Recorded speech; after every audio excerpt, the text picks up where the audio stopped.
செலவில் ஒரு குழு குழு சுற்றுலா. கைலாச கோனா அருவியை பற்றி பார்க்கலாமா வாங்க. தமிழ்நாட்டிற்கு அருகில் அமைந்துள்ள ஆந்திர பிரதேசத்தை சேர்ந்த சித்தூர் மாவட்டத்தில் தான் பார்த்தீங்கன்னா தலகோனா அருவி, தடா அருவி, மற்றது ஆகாச கங்கா அருவி, மற்றது கைலாச கோனா அருவி என பல அருவிகள் அமைந்திருக்கிறதா. சென்னையில் இருந்து பார்த்தீங்கன்னா சுமார் 80 கிலோமீட்டர் தொலைவில் அமைந்திருக்கக்கூடிய இத்தகைய அருவிகளுக்கு சென்னையில் இருந்து காலையில் புறப்பட்ட அருவிகளில் நீராடி மாலை திரும்பிவிட இயலும் என்பதும் சிறப்பான ஒரு விஷயமாக தான் இருக்கிறதா. சென்னையில் இருந்து குற்றாலம் சென்று திரும்ப 2 நாட்கள் ஆகும். மேலும் செலவும் அதிகம் பிடிக்கும். சென்னையில் இருந்து 2 மணி நேர பயண தூரத்தில் அமைந்துள்ளது இந்த கைலாச கோணா அருவி.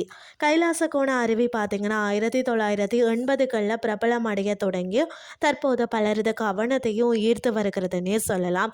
தினந்தோறும் பார்த்தீங்கன்னா நூற்றுக்கணக்கான சுற்றுலா பயணிகள் இந்த அருவிக்கு வந்து வருகை தந்து குளித்து மகிழ்ச்சியோடு திரும்புகிறாங்களாம்.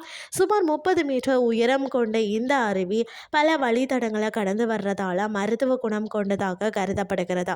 இந்த அருவியின் சிறப்பு என்னன்னு சொல்லி பார்த்தீங்கன்னா வருடத்துல அனைத்து நாட்களும் பார்த்தீங்கன்னா தண்ணீர் கொட்டியபடியே இருப்பது தான் சிறப்புன்னு சொல்லப்படுகிறதா. இந்த பகுதியில் அமைந்துள்ள அதாவது ஸ்ரீ கைலாசநாத சுவாமி கோயிலுக்கு அருகில தான் பிரதான அருவி அமைந்துள்ளது. இந்த கைலாச கோண அருவியை வந்து தவிர இந்த பகுதியில் 2 சிறிய நீர்வீழ்ச்சிகளும் இருக்கிறதா. இந்த 2 நீர்வீழ்ச்சிகளை அணுகணும்னா சரியான பாதைகள் இல்லையா. கைலாச கோணா சென்னையில் இருந்து பார்த்தீங்கன்னா சுமார் 80 கிலோமீட்டர் தொலைவில் அமைந்திருக்கிறதா. அதாவது பார்த்தீங்கன்னா சென்னையில் இருந்து ஊத்துக்கோட்டை நாகலாபுரம் மார்க்கமாக சென்றால் கைலாச கோணா அருவியை அடைந்து விடலாம். அருவியின் நுழைவாயிலின் முன்னால் வந்து கார் மற்றது பேருந்துகளை நிறுத்தும் வசதியும் இருக்கிறதா.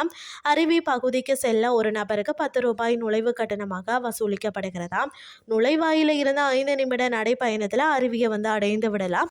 நுழைவாயிலுக்கு அருகில் பார்த்தீங்கன்னா சிறு சிறு கடைகளும் வந்து இருக்கிறதா. இன்றைய கிறிஸ்டி உங்களுக்கும் வந்து பிரயோசனமாக அமைஞ்சிருக்கும்னு சொல்லி நான் நம்புகிறேன். இதே மாதிரி மற்றொரு கிறிஸ்டின் வாயிலாக உங்களை சந்திக்கிறேன். நன்றி.